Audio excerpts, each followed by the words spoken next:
प्यारे बच्चों, स्वागत है आपका टॉपर गाइडेंस एकेडमी में। हम लोग 11th भौतिकी मतलब 11th फिजिक्स स्टार्ट करने वाले हैं। उससे पहले दो शब्द जो है वो हम आपको कहेंगे। हर कॉन्सेप्ट घुसा देंगे दिमाग में, हर कॉन्सेप्ट घुसा देंगे दिमाग में। हम पढ़ाते हैं देसी अंदाज में। चलिए यही शायरी के साथ स्टार्ट करते हैं।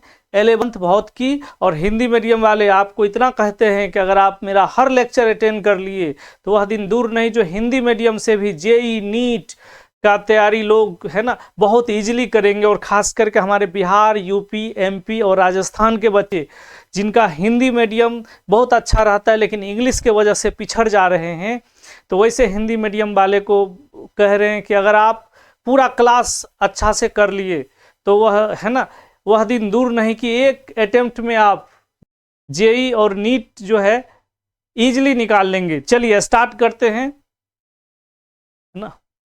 पहला जो हमारा चैप्टर है वो भौतिक जगत, भौतिकी का इंट्रोडक्शन है, यानी फिजिक्स का इंट्रोडक्शन है। फिजिक्स क्या होता है, कैसे फिजिक्स बना था, फिजिक्स का पापा कौन है ना, कैसे फिजिक्स डेवलप हुआ, फिजिक्स के लिए क्या जरूरी है। चलिए तो भौतिक जगत में हम लोग सबसे पहले है भौतिकी का परिभाषा देखते हैं। भौतिकी मतलब फिजिक्स, ठीक है। भौतिकी का परिभाषा देखते हैं। कह रहे विज्ञान की ऐसी शाखा जिसमें हम प्राकृतिक एवं प्राकृतिक घटनाओं का अध्ययन करते हैं उसे भौतिकी कहते हैं। बच्चों, विज्ञान की ऐसी शाखा जिसमें हम लोग प्राकृतिक और प्राकृतिक घटनाओं की अध्ययन करते हैं उसको क्या बोलते हैं, भौतिकी। चलिए हम एक एग्जाम्पल देते हैं आपको। क्या होता है एक है ना, वैसे तो घटना बहुत सारा है लेकिन जो आपको पॉपुलर जो घटना होता है जो आप सुने होंगे अंदर 10th में, वही स्टोरी सुनाते हैं। एक एप्पल का पेड़ रहता है। जैसे ही हम एप्पल बोले बहुत बच्चे के दिमाग में आ गया होगा कि सर पक्का न्यूटन वाला एग्जाम्पल देंगे। एकदम सही आप सोच रहे हैं, है ना। आप जो सोच रहे हैं सही सोच रहे हैं क्योंकि स्टोरी सही है, गलत स्टोरी इतना पॉपुलर नहीं होता है। हुआ था कि एप्पल का पेड़ था और एप्पल का पेड़ है तो स्वाभाविक बात है एप्पल ही रहेगा, मैंगो तो उसमें फरेगा नहीं, ठीक है। और ये आराम से बैठ रहे थे भाई साहब, सिगरेट उगरेट पी रहे होंगे आराम से मस्ती से पेड़ के नीचे, है ना, शायरी वायरी लिख रहे होंगे। बस क्या होता है कि एक एप्पल गिर जाता है, एक सेब इनके सर पर ही गिर जाता है। अब ये दिमाग लगाते हैं ना। देखिए जब तक चोट लगता नहीं है लोगों को बुद्धि खुलता नहीं है। गांधी जी को भी ऐसा ही चोट लगा था। क्या हुआ था कि गांधी जी, आप सुने होंगे, इतिहास पढ़े होंगे, तो आराम से रिजर्वेशन का टिकट लेके दक्षिण अफ्रीका में ट्रेन में बैठे हुए थे एकदम स्टाइल से। और ये काला कलूटा पतला आदमी, है ना। और उसमें क्या था, बाकी जितना भी वो उसमें सीट था सब था अंग्रेज का। वो लोग देखा भाई ये केबिन में कौन सा घुसा है काला कलूटा आदमी। वो क्या क्या गांधी जी का पूरा सामान लेकर के फेंक दिया ट्रेन के बाहर, बोला उतर, तुमको नहीं जाना है, इस केबिन में तू नहीं बैठ सकता। अब गांधी जी पढ़े लिखे आदमी और है ना वकील, है ना, विदेश में प्रैक्टिस कर रहे थे। वो सोचे कि रिजर्वेशन मेरे पास है, सब कुछ है, हमने उचित रुपए लगाया और फिर ये हमको नीचे क्यों, है ना, सब सामान नीचे क्यों फेंक दिया, इसका दादागिरी, ऐसा दादागिरी क्यों चलता है, ये इतना बड़ा रंगबाज क्यों है। तो फिर बाद में देखे कि नहीं मेरे साथ नहीं, जितना भी काले लोग हैं ये लोग अंग्रेज लोग सबके साथ ऐसा ही करते हैं। तो फिर वहीं स्टेशन पर बैठे रहे और दिमाग लगाए कि कुछ ऐसा करना है कि जो है काले लोगों को न्याय दिलाना है, यानी गोरे को भगाना है और काले को न्याय दिलाना है। तो फिर वहाँ प्रैक्टिस किए गांधी जी, फिर आ गए अपना देश में, है ना। पूरा हिस्ट्री आप जानते हैं, इतिहास जानते हैं। तो हुआ क्या कि है ना, ये जो सेब था सर पर गिर गया। अब ये दिमाग लगाए कि सेब नीचे क्यों गिरा, ठीक है, ऊपर क्यों नहीं चला गया, लेफ्ट क्यों नहीं गया, राइट क्यों नहीं गया, इधर क्यों नहीं गया, उधर क्यों नहीं गया। तो ये दिमाग लगाने लगे ऐसे कोई बॉडी थोड़ी नीचे आता है, कुछ तो ऐसा होगा जो उसको खींच रहा होगा। कोई भी चीज कैसे नीचे आ सकता है। इससे पहले फोर्स वोर्स का आविष्कार हो चुका था, मतलब बल का आविष्कार हो चुका था, न्यूटन का प्रथम नियम, द्वितीय नियम, तृतीय नियम आ चुका था, है ना। अब ये क्या किए, दिमाग लगाने लगे कि कोई चीज क्यों नीचे गिर गया, है ना। तो ये जो है ये इनका नाम न्यूटन है, न्यूटन। और ये जो नियम दिए वो जो है ना नियम कहलाया गुरुत्वाकर्षण का नियम। क्या कहलाया बच्चों, है ना, गुरुत्वाकर्षण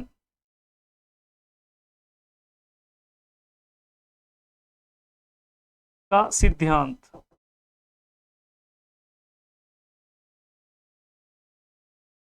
ठीक है।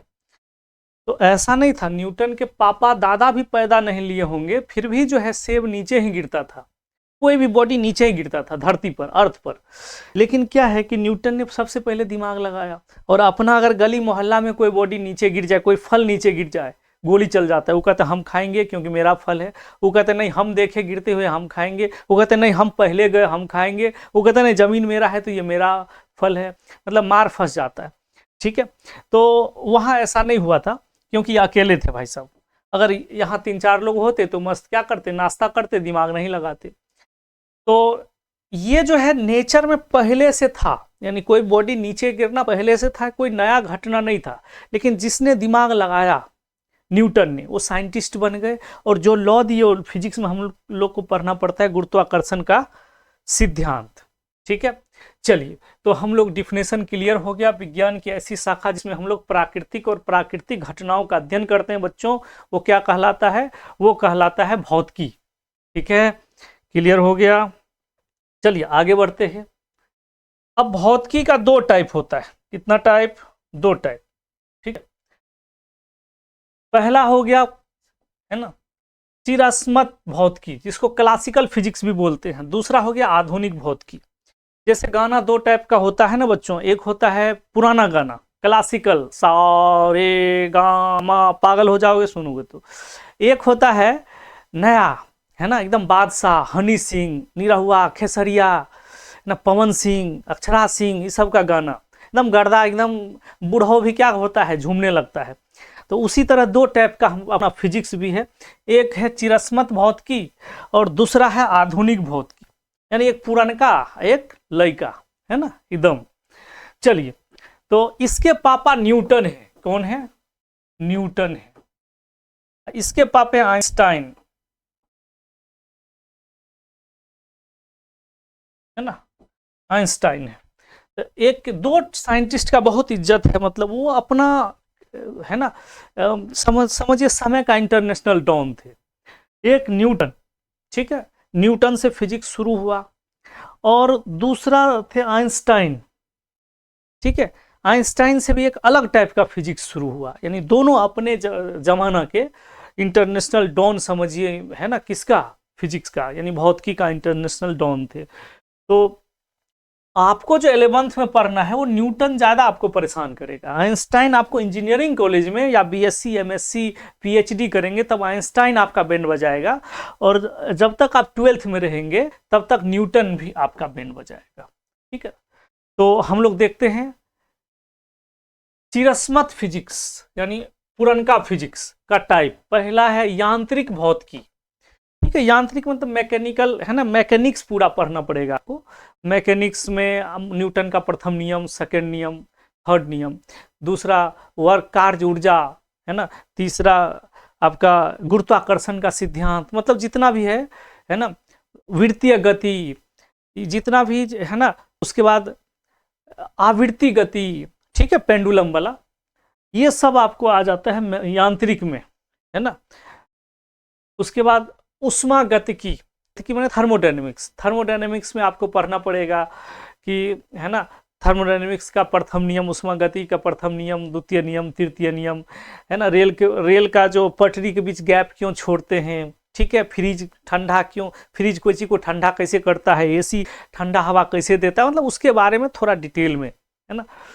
उसके बाद विद्युत चुंबक, विद्युत चुंबक में आपको पढ़ना पड़ेगा, जैसे बल्ब है, बल्ब का प्रतिरोधकता कितना होता है, डीसी करंट, है ना, डीसी विद्युत धारा, एसी विद्युत धारा, एसी जनरेटर, है ना, डीसी जनरेटर, ये सब के बारे में आपको इसमें पढ़ना पड़ेगा।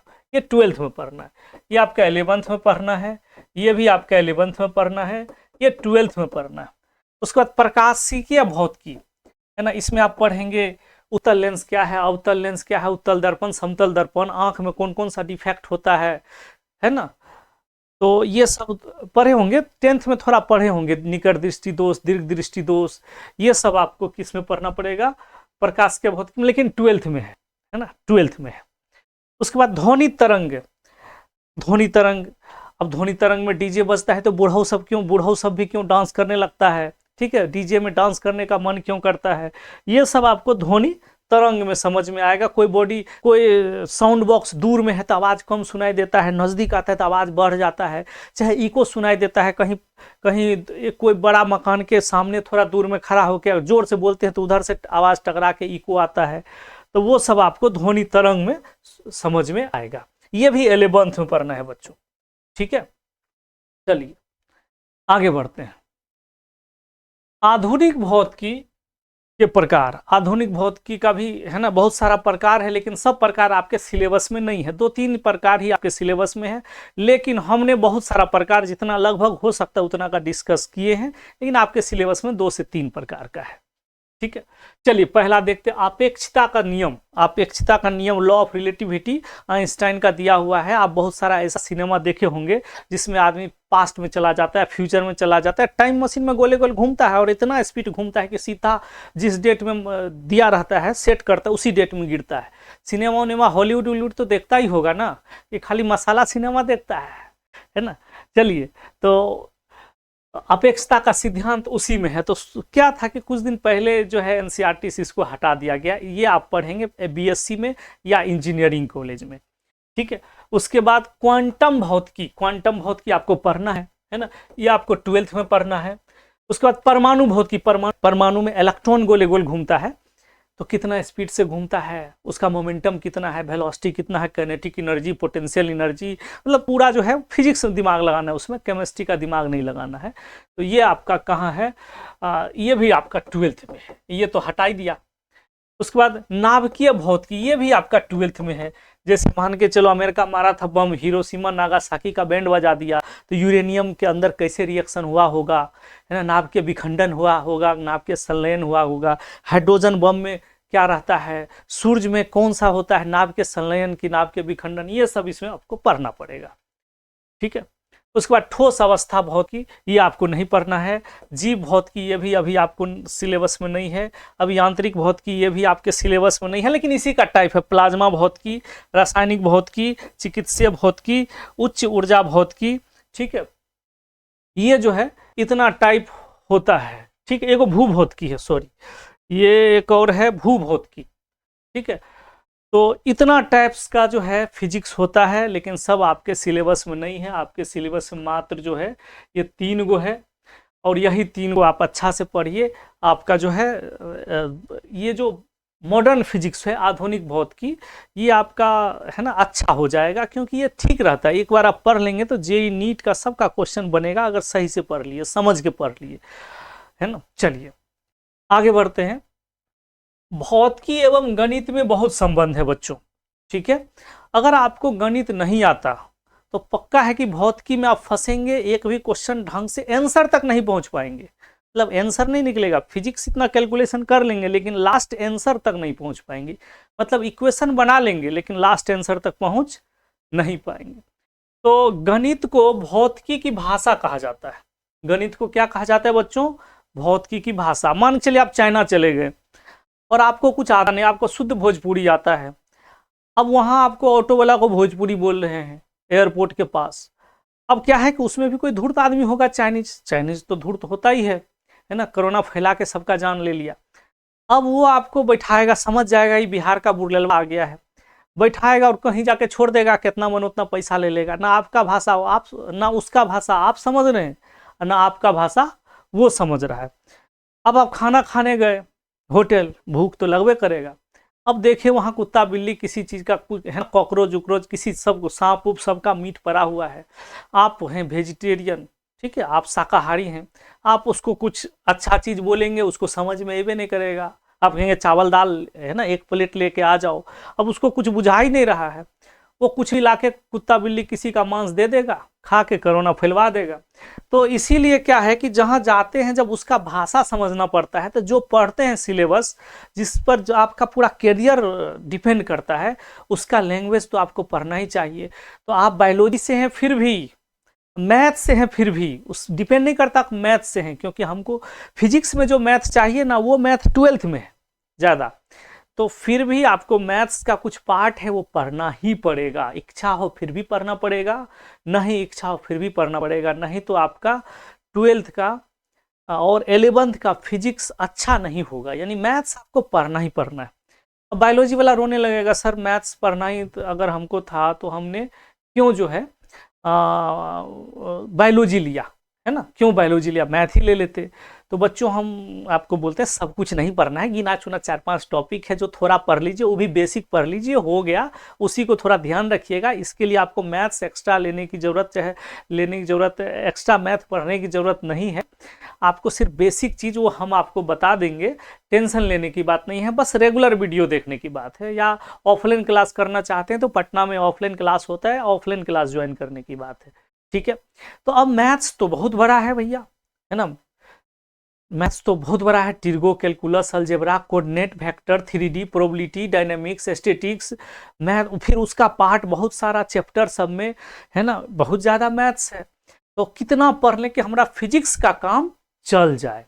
तो हमें कुछ एक चार्ट देते हैं, आप उतना पढ़ लीजिएगा ना तो आप कभी फिजिक्स में दिमाग आपका चटाएगा नहीं तो एक भी फिजिक्स का न्यूमेरिकल्स अच्छा से नहीं बनेगा, है ना, ये गलत ही बनेगा लास्ट आते आते। तो वो क्या कौन कौन सा चैप्टर है, चलिए, महत्वपूर्ण इकाई कौन कौन सा, सदिश और अदिश, सदिश है ना, वो पढ़ना है। और अगर 9th क्लास में आप अच्छे स्कूल से पढ़े होंगे, अच्छा बुक पढ़े होंगे, या ICSE बोर्ड, CBSE बोर्ड के अच्छे स्कूल में पढ़े होंगे, अपना चरवाहा बोर्ड, बिहार बोर्ड नहीं, है ना, उसमें उतना ढंग से 9th-10th में नहीं पढ़ाता है, ठीक है। तो ICSE बोर्ड, CBSE बोर्ड के आप अच्छे स्टूडेंट होंगे तो ये चैप्टर आप पढ़े जरूर होंगे। तो कौन कौन सा, सदिश एवं अदिश, समाकलन एवं अवकलन, डिफरेंशिएशन इंटीग्रेशन, बीजगणित, है ना, अलजेब्रा, ट्रिगोनोमेट्री, है ना, उसके बाद ग्राफ और अधिकतम या न्यूनतम वैल्यू, उसके बाद क्षेत्रफल एवं आयतन या क्षेत्रफल तथा आयतन। बच्चों ये इतना चैप्टर है, इसको थोड़ा सा ढंग से थोड़ा सा पढ़ लीजिए, फिजिक्स में आपको दिक्कत नहीं होगा, ठीक है। सदिश हर जगह जरूरी है, कुछ ही एक आध चैप्टर छोड़ करके, समाकलन अवकलन हर चैप्टर में है ना, कोई चैप्टर ऐसा नहीं है जिसमें इसका यूज नहीं। बीजगणित का भी अब इक्वेशन, क्वाड्रेटिक इक्वेशन, है ना, ये सब निकालने के लिए आपको आना चाहिए, एलिमिनेशन, सब्स्टिट्यूशन, ये सब लगाना, ट्रिगोनोमेट्रिक, sin 30, sin 60, ये सब का वैल्यू ये सब आना चाहिए। ग्राफ, है ना, graph directly proportional, inversely proportional, मतलब समानुपाती, व्युत्क्रमानुपाती क्या होता है वो आपको आना चाहिए। अधिकतम एवं न्यूनतम मान, ये थोड़ा सा कैलकुलस का पार्ट है, ये आपको आना चाहिए, क्योंकि कोई भी बोल देगा फोर्स, अधिकतम फोर्स निकालो, तो सिर्फ आप फोर्स वाला फॉर्मूला लगाइएगा तो नहीं होगा। अधिकतम फोर्स में मैक्सिमम निकालना है, न्यूनतम निकालो, और सिर्फ आप फोर्स लगा न्यूनतम फोर्स बोलेगा तो आप फोर्स का फॉर्मूला लगा के खुश हैं कि ऑप्शन तो ठीक हो ही गया, अब नीट तो निकल ही जाएगा, लेकिन वो गलती हो जाएगा। तो है ना, अधिकतम न्यूनतम ये सब जो है, ये सब मैक्सिमम मिनिमम पढ़ना पड़ेगा। क्षेत्रफल एवं आयतन, 10th क्लास में जितना आप क्षेत्रफल आयतन पढ़े हैं ना, उस सब का फॉर्मूला आपको याद होना चाहिए, ठीक है। तो बच्चों इतना जो है आप कर लेते हैं तो आपका जो है फिजिक्स जो है आपका ठीक हो जाएगा, उसका मैथ्स ठीक हो जाएगा। तो ये तो इंट्रोडक्शन था, और उम्मीद है कि आप ये सब चैप्टर जो है अच्छा से एक एक चीज़ जो है पढ़ेंगे तो उसको याद रखेंगे, क्योंकि पूरे 11th में भी है बच्चों, 12th में भी है, ठीक है। तो ये तो आज तो हम लोग जो है फिजिक्स का इंट्रोडक्शन दे रहे थे, और पूरा एकदम मस्त अंदाज में पढ़ेंगे चैप्टर। सबसे पहले हम सदिश पहले पढ़ा लेंगे, फिर जो है ये सब का जहाँ जहाँ हमको यूज लगेगा वहाँ पढ़ाएंगे, ठीक है। और पहले सदिश आपको हम पढ़ाएंगे, उसके बाद जो है यूनिट एंड डायमेंशन जो है, तो आज यहीं तक रखते हैं। चलिए, उससे पहले, है ना, सुन लीजिए, हर कॉन्सेप्ट हो जाएगा गायब, हर कॉन्सेप्ट हो जाएगा गायब अगर नहीं करोगे हमारा चैनल सब्सक्राइब। मतलब मेरा पढ़ाया हुआ हर चीज़ गायब हो जाएगा अगर मेरा चैनल सब्सक्राइब नहीं कीजिएगा। इसीलिए सब्सक्राइब कीजिए और दोस्तों को शेयर कीजिए, क्योंकि हिंदी मीडियम का देखिएगा बहुत ही बेस्ट चैनल अपना रहेगा, है ना। इसी के साथ आज यहीं तक रखते हैं। आपका बहुत बहुत धन्यवाद।